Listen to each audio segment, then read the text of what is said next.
కృష్ణాంజనేయులు గారు, అలాగే మిత్రులు శాఖమూరి శ్రీనివాసరావు గారికి, పెద్దలు, నా ఆప్తులు, నా శ్రేయోభిలాషి రేరా మాజీ చైర్మన్ వెలమాటి రామనాథం గారికి, ఇప్పుడు మనం మాట్లాడుతున్న అమరావతి శాసనసభ్యులు మిత్రులు శ్రావణ్ కుమార్ గారికి, అలాగనే ఇక్కడ మిత్రులందరూ కూడా పేరు పేరున చెప్పాల్సిన బాధ్యత ఉంది.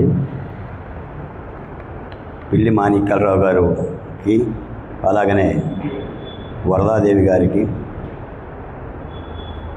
రమేష్ గారికి, చందు సాంబశివరావు గారికి, అడ్వకేట్ శివలీల గారికి, కనకం శ్రీనివాసరావు గారికి, నవతరం సుబ్రహ్మణ్యం గారికి, అలాగనే నా మిత్రుడు అమరావతి ఉద్యమ నాయకుడు పువ్వాడ సుధాకర్ గారికి, కడప నుంచి వచ్చిన రెడ్డన్నకు ఇత్యాది పెద్దలందరూ కూడా పేరు పేరున నమస్కారాలు.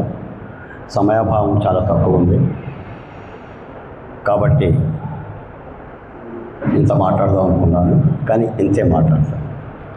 సూటిగా శుద్ధి లేకుండా 4 మాటలు.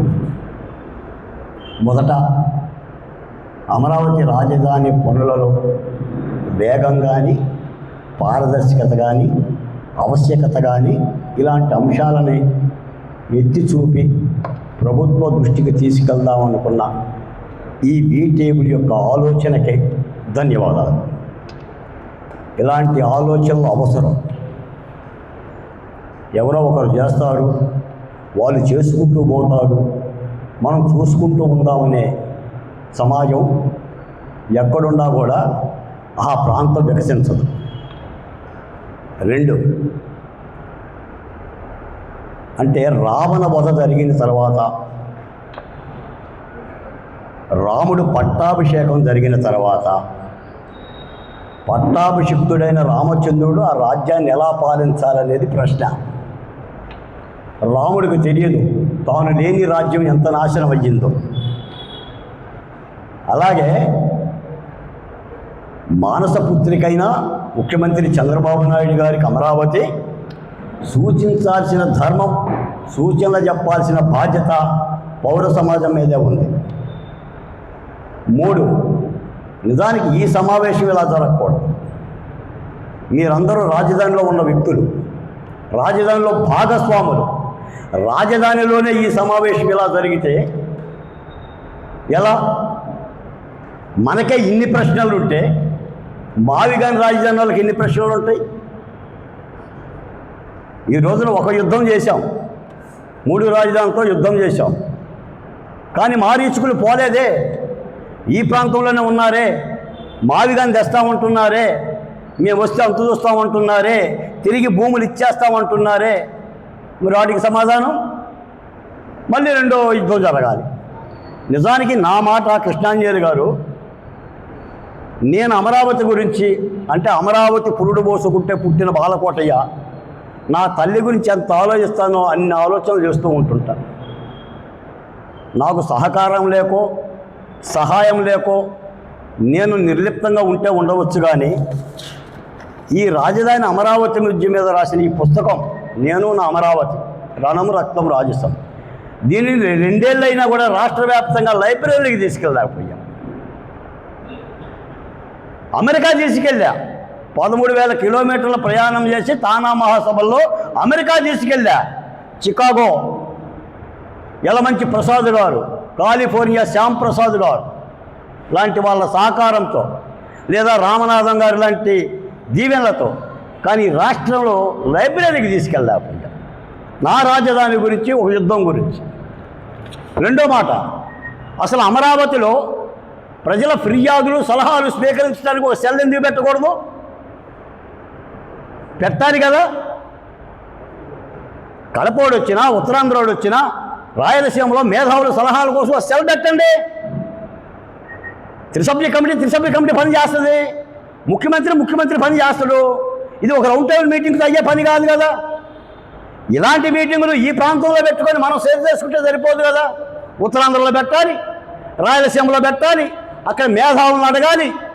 అమరావతికి మీరు ఎలాంటి సూచనలు ఇస్తారు, సలహాలు ఇస్తారు అని వాళ్ళని భాగస్వామ్యం చేసుకోకోకుండా మీరు అమరావతి రక్షణ భాగ్యం ఎలా? రేపు మావిగంతో యుద్ధం ఎలా? మీరు చూస్తూనే ఉన్నారు. ఇప్పటికీ దాడి ఆగలేదు కదా అమరావతి మీద. ఒక వ్యక్తి, ముఖ్యంగా చంద్రబాబు నాయుడు గారు కఠోరంగా శ్రమపడుతున్నా అమరావతి మీద విషప్రచారం తగ్గిందా? నేను ఒక మాట చెప్తాను. అసలు అమరావతి ఎందుకు వచ్చింది? అమరావతి పట్టిన కృష్ణాంజలి గారు ఇందులో రాశారు. నేను ఈ అంశాలన్నీ జోలికి కూడా పోట్ల, ఇవన్నీ మీరు మాట్లాడతారు, మీరు పెద్దలందరూ మాట్లాడారు. రాజకీయాలకు అతీతంగా రాశారు. అసలు అమరావతికి పట్టిన గ్రహణం ఏంటి? ఏ దయ్యం పట్టింది? రాజకీయ దయ్యం పట్టింది. వచ్చిన ప్రభుత్వానికి రాజకీయం అవసరం కాబట్టి అమరావతి మీద కత్తి పెట్టింది. అసలు ఆంధ్రప్రదేశ్కి రాజధాని ఎందుకు లేదు? భాగ్యనగరం ఎందుకు పోయింది? రాజకీయ గ్రహణం పట్టింది ఆంధ్రప్రదేశ్కి. నిజానికి ఈ రాజధాని ఎవరు కట్టాలి? ఎవడైతే విధించాడో వాడే కట్టాలి. నిధులు ఇవ్వాలి, అన్ని జీవాలు ఇవ్వాలి, రాజధాని నిర్మాణం చేయాలి. చెట్టు కింద బస్సులో నిద్రపోతున్న ముఖ్యమంత్రి రాజధాని కావాలని తలపోస్తే ఈ ప్రభుత్వ విధానాలు తెలుసు కాబట్టి ఆంధ్రప్రదేశ్కు భావి భవిష్యత్తుకు ఒక అక్షయ పాత్ర కావాలంటే రాజధాని వచ్చింది. ఓకే, రైతులు భాగస్వామ్యం అయ్యారు, మనం ఆస్వాదిస్తున్నాం. ఈ దేశంలో 29 రాష్ట్రాలు ఉంటే రైతుల భాగస్వామ్యంతో ఏర్పడ్డ ఏకైక రాజధాని అమరావతి. 2, 29 రాష్ట్రాల్లో రాజధాని మీద ఇంత రగడ జరుగుతుంది కూడా అమరావతి. వై? కేవలం జగన్మోహన్ రెడ్డి గారి యొక్క ఆలోచన తీరు. అతనికి ఇష్టం లేదు.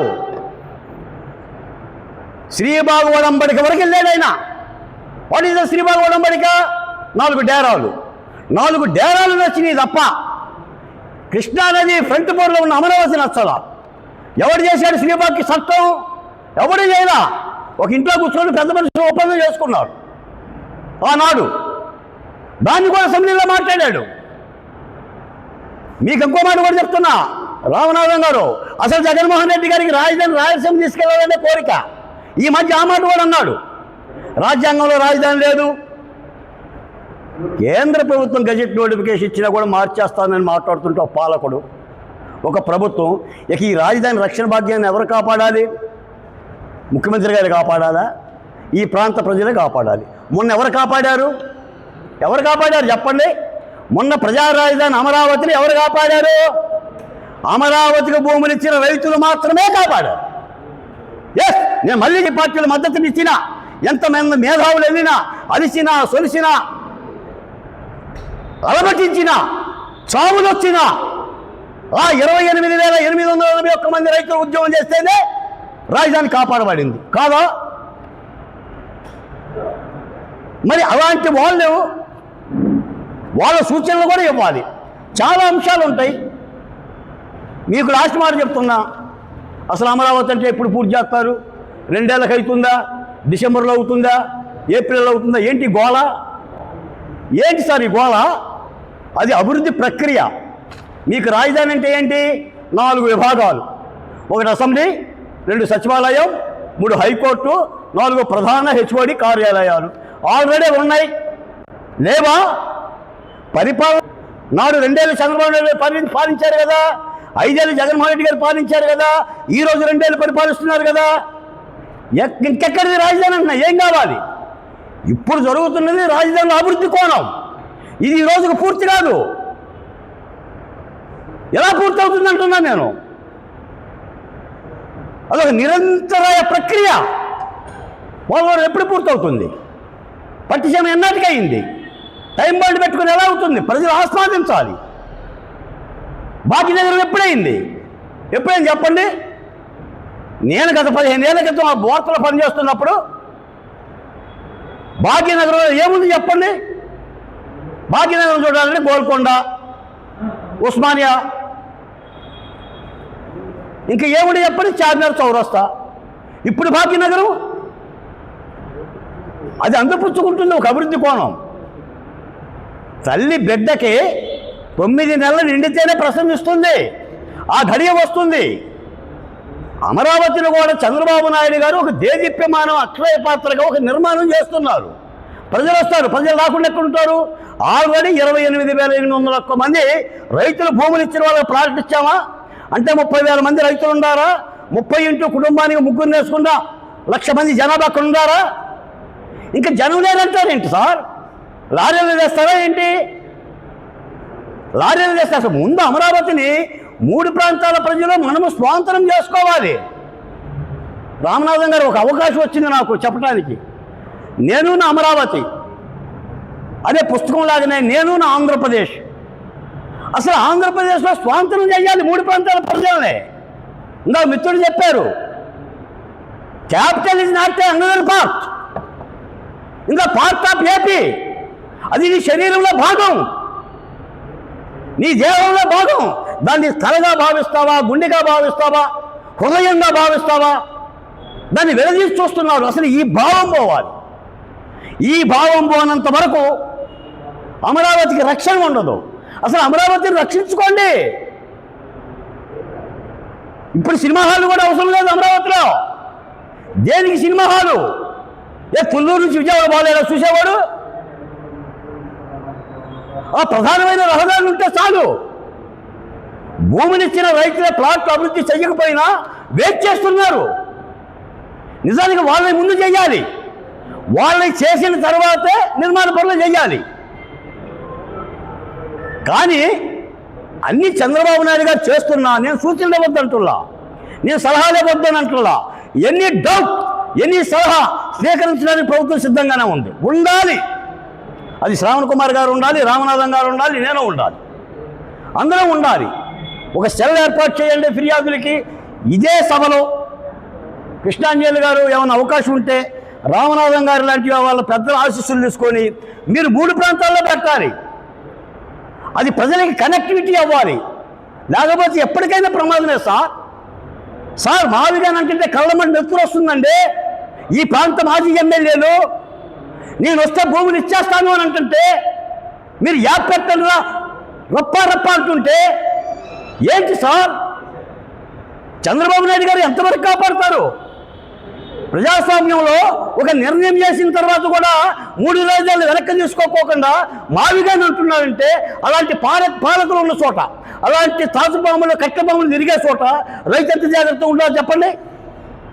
ఎంత కంచెయ్యాలి చెప్పండి? నిజానికి ధర్మంగా ఒక ఎన్నికల్లో ఒక నిర్ణయం వచ్చిన తర్వాత ఆ పాలకుడు వెనక్కి తీసుకోవాలని నిర్ణయాన్ని తీసుకోలేదే. కాబట్టి ఒకటి, అమరావతి రక్షణకి ఇంకా అవసరం, దాని రక్షణ బాధ్యత మా మీద ఉంది. 2, అమరావతిలో మిత్రులు చెప్పినట్టుగా సహేతుకమైన, పారదర్శకమైన, ప్రజాభిష్టమైన పనులను వేగవంతంగా జరుపుకోవాల్సిన బాధ్యత. ఇలాంటి సెమినార్లు రాష్ట్ర వ్యాప్తంగా పెట్టాల్సిన బాధ్యత. ఇలాంటి మేధావుల నుంచి వచ్చిన ప్రతి అర్జీని కూడా హృదయపూర్వకంగా దగ్గరకు తీసుకొని ప్రభుత్వం వాటిని పరిష్కరించాల్సిన బాధ్యత కూడా ఉందని ఈ సందర్భంగా ధన్యవాదాలు తెలియజేస్తున్నాను.